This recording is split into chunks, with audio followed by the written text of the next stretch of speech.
If you're struggling with second guessing yourself in LSAT logical reasoning, this one's for you.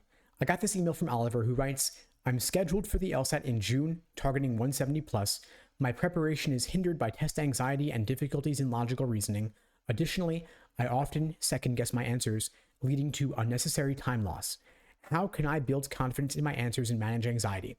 Great questions here, well worth asking. I'll address the test anxiety portion in a moment. I want to start with the second guessing here.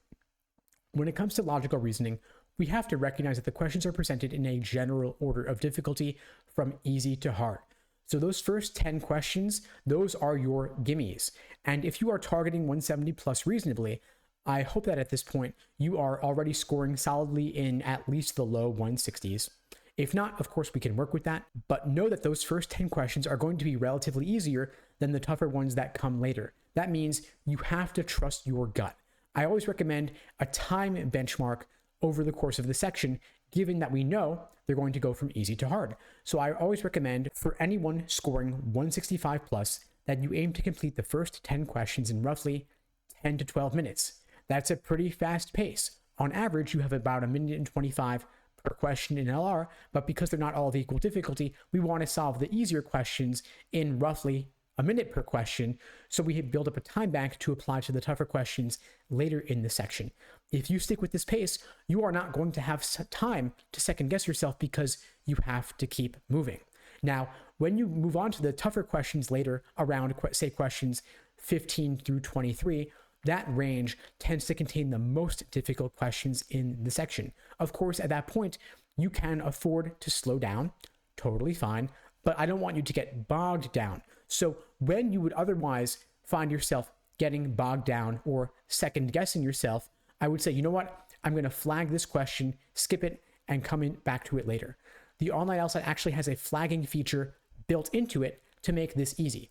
So you move on, you skip it, finish the section, then come back. And at that time, you can then afford to second guess or double check, triple check, consider the two answers that you were down to.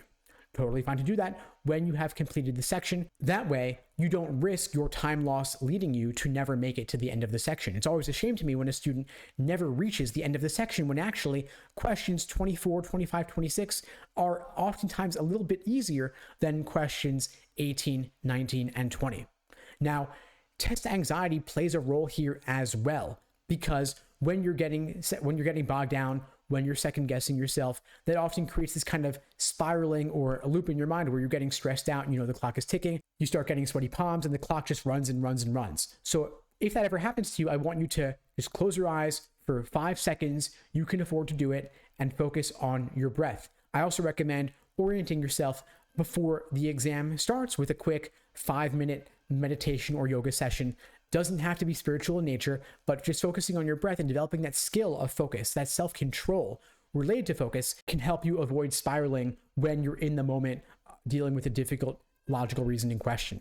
It also helps to know which types of logical reasoning questions, the ones you are most at risk of getting bogged down or stuck on or second guessing yourself on. So it might be parallel reasoning questions. It might be questions on philosophy, aestheticism, hard science, anything abstract in nature.